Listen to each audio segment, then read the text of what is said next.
اعوذ باللہ من الشیطان الرجیم بسم اللہ الرحمن الرحیم۔ ہم پہنچ چکے ہیں سورہ الانعام آیت نمبر 30 پر۔ اللہ تعالیٰ فرماتے ہیں، ترجمہ یہ ہے، وَلَوْ تَرَى إِذْ وُقِفُوا عَلَى رَبِّهِمْ قَالَ أَلَيْسَ هَذَا بِالْحَقِّ وَلَوْ تَرَى إِذْ وُقِفُوا عَلَى رَبِّهِمْ قَالَ أَلَيْسَ هَذَا بِالْحَقِّ، اور کاش کہ تم دیکھ سکتے جبکہ یہ کھڑے کیے جائیں گے اپنے رب کے سامنے، اس وقت وہ ان سے پوچھے گا کیا یہ حق نہیں ہے؟ قَالُوا بَلَىٰ وَرَبِّنَا، وہ کہیں گے کیوں نہیں، ہمارے رب کی قسم یہ حق ہے۔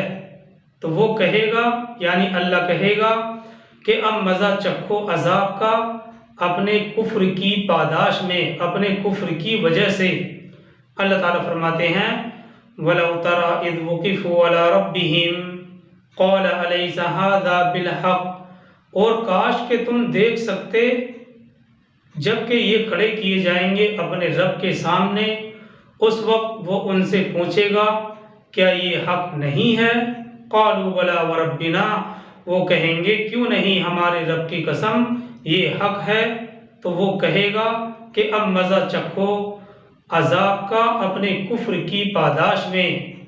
تفسیر عثمانی میں اس آیت کے تحت یہ بات نقل کی گئی ہے کہ یعنی جب حقیقت آنکھوں کے سامنے آ جائے گی اور مرنے کے بعد دوبارہ سے زندگی کے اقرار سے کوئی چارہ نہیں رہے گا، یعنی ماننا ہی پڑے گا، تب ان سے کہا جائے گا کہ حقیقت کا انکار اور اللہ سے کفر کا مزہ چکھو، یعنی اللہ کو نہ ماننے کا مزہ چکھو۔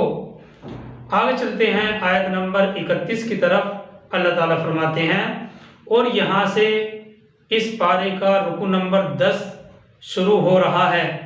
اللہ تعالیٰ فرماتے ہیں، قد خسر الذین کذبوا بلقاء اللہ، اللہ بلقاء اللہ، بڑے گھاٹے میں پڑ گئے وہ لوگ جو اللہ سے ملاقات کے انکاری ہیں۔ بڑے گھاٹے میں پڑ گئے وہ لوگ جو اللہ سے ملاقات کے انکاری ہیں، یعنی وہ اس بات کو جھٹلا رہے تھے کہ مرنے کے بعد کوئی پیشی یا کوئی ملاقات اللہ سے نہیں ہوگی۔ حتیٰ اذا جاءتهم الساعة بغتة، یہاں تک کہ جب آ جائے گا ان پر وہ وقت اچانک، بغتتاً کا لفظ استعمال کیا گیا ہے، اچانک۔ حتیٰ اذا جاءتهم الساعة بغتة، یہاں تک کہ جب آ جائے گا ان پر وہ وقت اچانک۔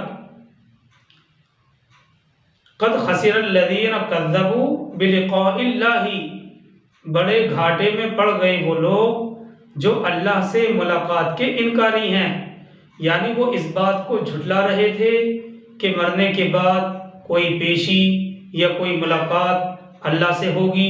حتیٰ اذا جاءتهم الساعة بغتة، یہاں تک کہ جب آ جائے گا ان پر وہ وقت اچانک۔ دیکھیے، ساعہ کا لفظ استعمال کیا گیا ہے اس آیت میں۔ ساعہ کا مطلب ہوتا ہے گھڑی، وقت، اور قرآن میں ساعہ سے مراد قیامت لی جاتی ہے، لیکن یہاں پر یہ بات بھی یاد رکھنی چاہیے کہ ایک شخص کے لیے انفرادی طور پر تو الساعہ سے مراد اس کی موت کا وقت ہے۔ ایک شخص جو کہ انفرادی طور پر ہے تو الساعہ سے مراد اس کے لیے اس کی موت کا وقت ہے، لیکن عام طور پر، عام حالات میں قرآن مجید میں اس سے مراد قیامت لی جاتی ہے۔ چنانچہ اس آیت کا مطلب یہ ہے کہ جب قیامت اچانک آ جائے گی تو وہ کہیں گے یا حسرتنا علی ما فرطنا فیہا، تو وہ کہیں گے ہائے افسوس، قالوا یا حسرتنا، وہ کہیں گے ہائے افسوس ہماری اس کوتاہی پر جو اس قیامت کے بارے میں ہم سے ہوئی۔ ہائے افسوس ہماری اس کوتاہی پر جو اس قیامت کے بارے میں ہم سے ہوئی۔ وہم یحملون اوزارہم علی ظہورہم، اور وہ اٹھائے ہوئے ہوں گے اپنے بوجھ اپنی پیٹھوں پر، الا ساء ما یزرون، آگاہ ہو جاؤ بہت برا بوجھ ہوگا جو وہ اٹھائے ہوئے ہوں گے۔ یعنی جب قیامت کا دن حق بن کر سامنے آ جائے گا تو ان کی حسرت اور ان کے افسوس کی کوئی انتہا نہیں رہے گی۔ وہ اپنی پیٹھوں پر، ظہور کا لفظ استعمال کیا گیا ہے، ظہرن کے معنی آتے ہیں پیٹھ، اسی سے جمع کا صیغہ استعمال کیا گیا ہے ظہور، کہ وہ اپنی پیٹھوں پر کفر، شرک اور گناہوں کے بوجھ اٹھائے ہوئے میدان محشر میں، میدان حشر میں پیش ہوں گے۔ دیکھیے یہاں یہ بات غور کرنے کے قابل ہے کہ عالم آخرت دار العمل نہیں ہے، عالم آخرت دار العمل نہیں ہے، یعنی ہم عالم آخرت میں کوئی نیک کام کر کے اللہ سبحانہ و تعالیٰ سے اس کا بدلہ حاصل کر لیں تو ایسا نہیں ہے، یعنی عالم آخرت دار العمل نہیں ہے۔ دوسری بات یہ کہ ایمان کی درستگی اس وقت تک ہے جب تک کہ ایمان بالغیب ہو، مشاہدے کے بعد یعنی دیکھ لینے کے بعد ایمان معتبر نہیں۔ اس سے معلوم ہوتا ہے کہ اللہ کی رضا اور دنیا میں امن اور اطمینان کی زندگی اور آخرت میں جنت کو حاصل کر لینا اور جنت کی ہمیشہ ہمیش کی زندگی کو حاصل کر لینا صرف دنیا کی زندگی کے ذریعے سے ہی حاصل ہو سکتا ہے۔ یہ سب چیزیں دنیاوی زندگی کے ذریعے سے ہی حاصل کی جا سکتی ہیں، کیونکہ دنیا دار العمل ہے، یہاں ہم جو کام کریں گے، نیک کریں گے اس کا بھی بدلہ دیا جائے گا، برا کریں گے اس کا بھی بدلہ دیا جائے گا۔ تو عالم آخرت دار العمل نہیں ہے، اور یہ کہ ایمان کی درستگی اس وقت تک ہے جب تک کہ ایمان بالغیب ہو، بن دیکھے گا ایمان ہی تو اللہ چاہتے ہیں۔ مشاہدے کے بعد، دیکھ لینے کے بعد جب ہماری آنکھوں کے سامنے سارا کچھ ظاہر ہو گیا، اس وقت اگر ایمان لائے تو وہ ایمان معتبر نہیں۔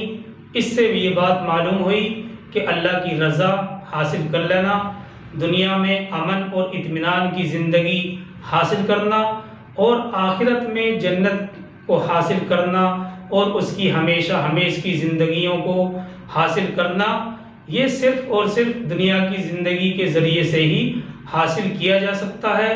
کوئی شخص عالم آخرت میں نیک عمل کر کے یہ بدلہ حاصل کر لے تو ایسا ہرگز نہیں ہے، نہ تو عالم آخرت میں، نہ ہی اس سے پہلے عالم ارواح میں اس کو حاصل کیا جا سکتا، اور نہ ہی عالم آخرت میں اس کا حصول ممکن ہے۔ صرف یہ دنیا دار العمل ہے، یہاں پر جو عمل کیا جائے گا اس کا بدلہ اللہ سبحانہ و تعالیٰ کے یہاں پر دیا جائے گا۔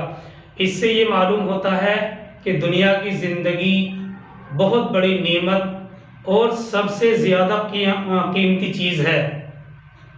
دنیا کی زندگی بہت بڑی نعمت اور سب سے زیادہ قیمتی چیز ہے، اور اس زندگی کے ذریعے سے ہی یہ عظیم الشان چیزیں حاصل کی جا سکتی ہیں۔ یہی وجہ ہے کہ اسلام میں خودکشی کرنا حرام ہے، اور موت کی تمنا کرنا، موت کی دعا کرنا یہ ممنوع ہے۔ کیوں؟ کیونکہ خدا تعالیٰ کی ایک بہت بڑی نعمت کی بھاری ناشکری لازم آتی ہے۔ اس لحاظ سے اگر دیکھا جائے تو دنیا کی زندگی بہت بڑی نعمت اور سب سے زیادہ قیمتی چیز ہے، اس لحاظ سے کیونکہ اسی زندگی کے ذریعے سے یہ عظیم الشان چیزیں جو جنت میں تیار کی ہوئی ہیں حاصل کی جا سکتی ہیں۔ اسی لیے خودکشی کرنا حرام ہے، اور موت کی دعا اور تمنا کرنا اسلام نے ممنوع رکھا ہے، کیونکہ اس میں اللہ سبحانہ و تعالیٰ کی ایک بڑی نعمت کی بھاری ناشکری لازم آتی ہے۔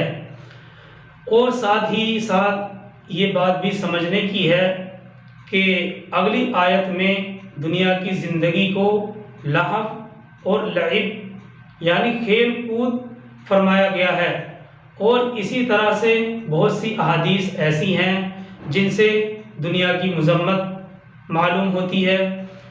تو اس سے مراد دنیاوی زندگی کے وہ لمحات ہوتے ہیں، دنیاوی زندگی کی وہ گھڑی ہیں جو اللہ کے ذکر اور فکر سے غفلت میں گزرے، ورنہ جو وقت جو گھڑی اللہ کے ذکر اور فکر اور اطاعت میں گزرتی ہے اس کے برابر دنیا کی کوئی نعمت اور دولت نہیں ہے۔ اگلی آیت میں ہم دیکھیں گے کہ دنیا کو لہو اور لعب یعنی کھیل کود فرمایا گیا ہے، اور اسی طرح سے بہت سی احادیث ہیں جن میں دنیا کی مذمت بیان کی گئی ہے۔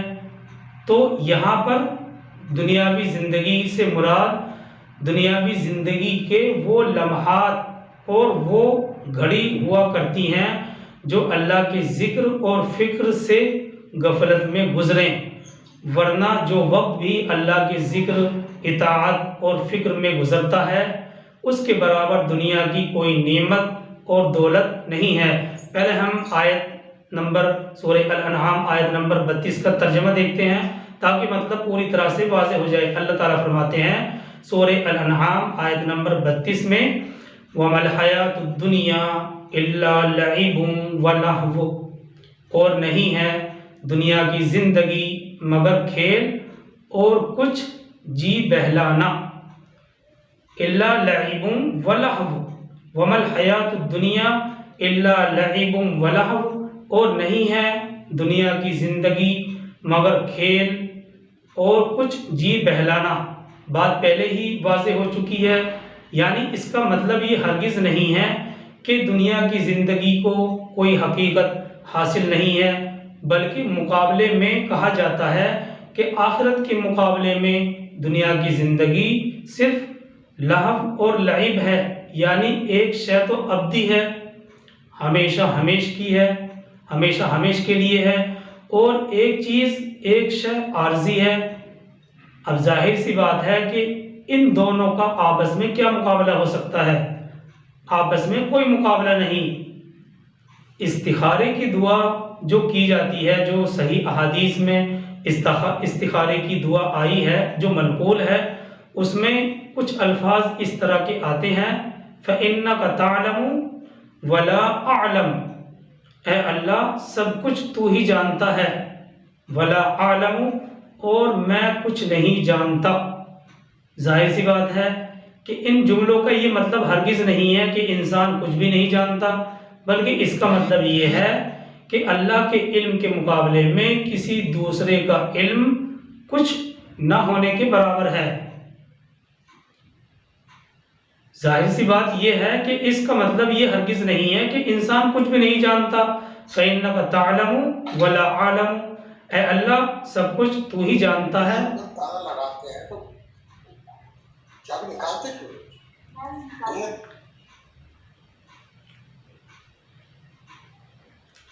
فَإِنَّكَ تَعْلَمُ وَلَا أَعْلَمُ، اے اللہ سب کچھ تو ہی جانتا ہے، میں کچھ نہیں جانتا۔ اس کا مطلب یہ ہرگز نہیں ہے کہ انسان کچھ بھی نہیں جانتا، بلکہ اس کا مطلب یہ ہے کہ اللہ کے علم کے مقابلے میں کسی دوسرے کا علم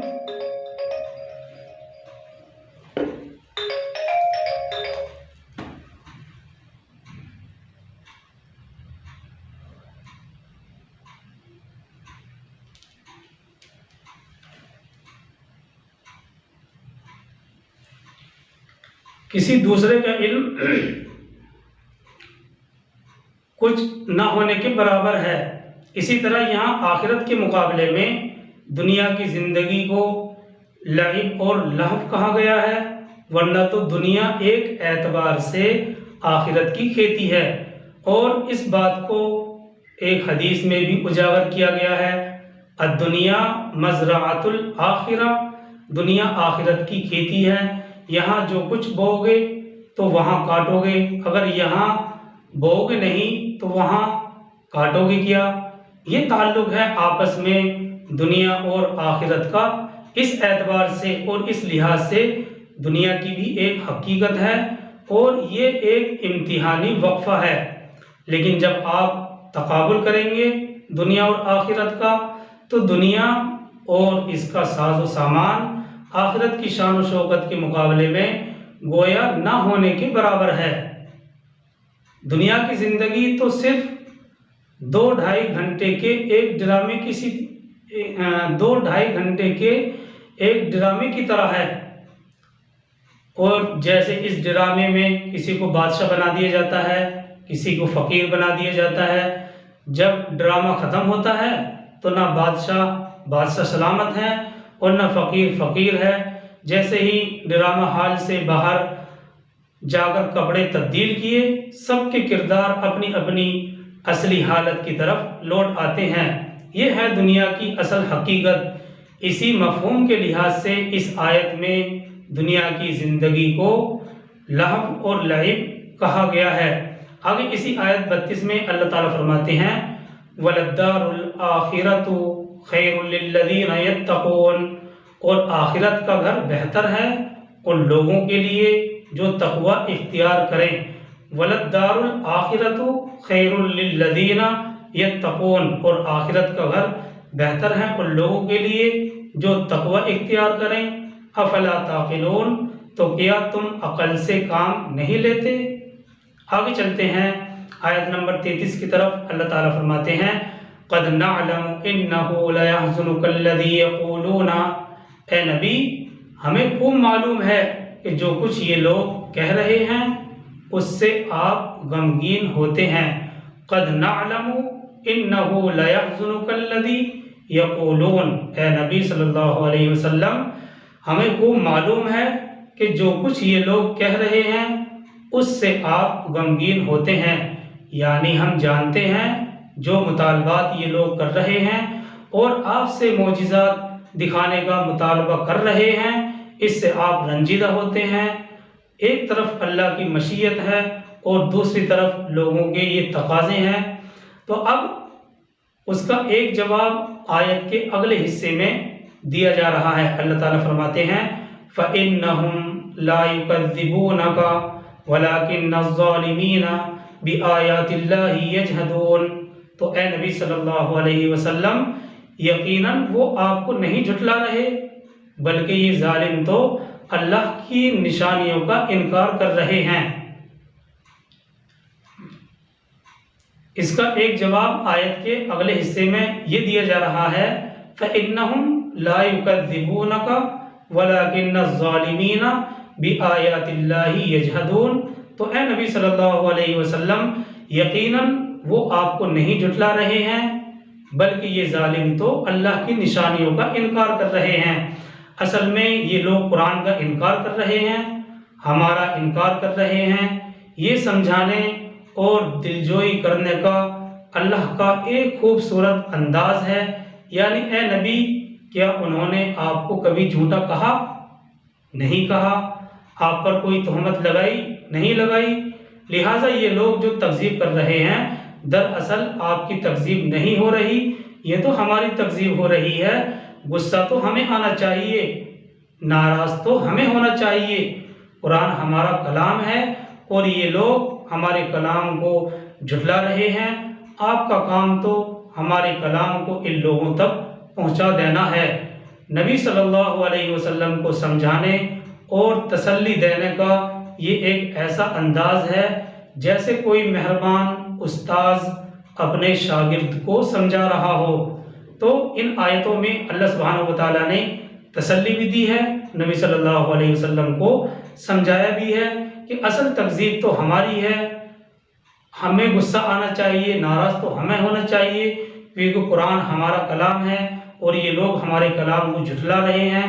آپ کا کام تو صرف اتنا ہے کہ لوگوں میں کلام اللہ کو پہنچا دینا۔ یہ نبی صلی اللہ علیہ وسلم کو تسلی دینے کا گویا کہ اس طرح کا انداز ہے جیسے کوئی مہربان استاذ اپنے شاگرد کو سمجھا رہا ہو۔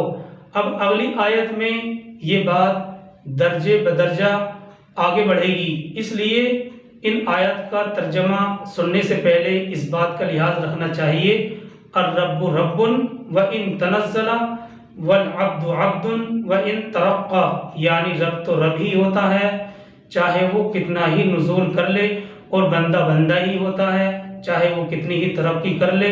اس بات کو آگے بڑھانے سے پہلے آیت کے الفاظ پر ایک بار پھر سے غور کرتے ہیں۔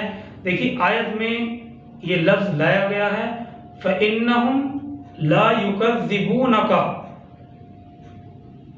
اے نبی صلی اللہ علیہ وسلم یہ کفار در حقیقت آپ کی تکذیب نہیں کر رہے بلکہ ہماری تکذیب کر رہے ہیں۔ اس کا واقعہ تفسیر مظہری نے سدی کی روایت سے یہ نقل کیا ہے کہ ایک مرتبہ قریش مکہ کے دو سردار اخنس بن شریح اور ابو جہل کی آپس میں ملاقات ہوئی، تو اخنس نے ابو جہل سے پوچھا کہ اے ابو الحکم، عرب میں ابو جہل کو ابو الحکم کے نام سے پکارا جاتا تھا۔ ابو جہل کو ابو الحکم کہا جاتا تھا، اس کے اسلام سے کفر کی وجہ سے ابو جہل لقب پڑا ہے، ابو جہل لقب دیا گیا۔ اس نے کہا یعنی اخنس نے کہا کہ یہ تنہائی کا موقع ہے، میری اور تمہاری بات کوئی تیسرا نہیں سن رہا، مجھے محمد بن عبداللہ صلی اللہ علیہ وسلم کے بارے میں اپنے صحیح خیال بتلاؤ کہ آپ ان کو سچا سمجھتے ہو یا جھوٹا۔ ابو جہل نے اللہ کی قسم کھا کر کہا بلا شبہ محمد صلی اللہ علیہ وسلم سچے ہیں، انہوں نے عمر بھر میں کبھی بھی جھوٹ نہیں بولا، لیکن بات یہ ہے کہ قریش کے قبیلے کی ایک شاخ بنی قصی میں، جو یہ شاخ ہے یعنی نبی صلی اللہ علیہ وسلم کے جو خاندان کی شاخ ہے وہ قصی سے تعلق رکھتی ہے، تو اس نے کہا قریش کے قبیلے کی ایک شاخ بنی قصی میں ساری خوبیاں جمع ہو جائیں تو باقی قریش کے لوگ خالی ہاتھ رہ جائیں گے، اب ہم اس کو کس طرح سے برداشت کر سکتے ہیں؟ تو اس سے یہ پتہ چلا کہ نبی پر کوئی جھوٹ وغیرہ کی تہمت نہیں لگائی گئی، در حقیقت اللہ کی آیات کو جھٹلایا گیا۔ ان روایتوں کی بنا پر آیت کو ہم اپنے حقیقی مفہوم میں بھی لے سکتے ہیں، آیت کو اپنے حقیقی مفہوم میں بھی لیا جا سکتا ہے، کیونکہ نبی صلی اللہ علیہ وسلم پر کوئی جھوٹی تہمت نہیں لگائی گئی بلکہ تکذیب تو اللہ ہی کی ہوئی ہے۔ اب اگلی آیتوں میں بھی یہ سلسلہ جاری رہے گا۔ یہ آیت نمبر 33 تک ہمارے سامنے وضاحت آ چکی ہے۔ اللہ تعالی ہم سب کو عمل کی توفیق عطا فرمائے۔ سبحان اللہ و بحمدہ، سبحانک اللہم و بحمدک، ونشہد ان لا الہ الا انت ونستغفرک ونتوب الیک۔ سبحان ربک رب العزۃ عما یصفون وسلام علی المرسلین والحمد للہ رب العالمین۔ الحمدللہ، جزاک اللہ خیر آپ صاحب۔ انشاءاللہ۔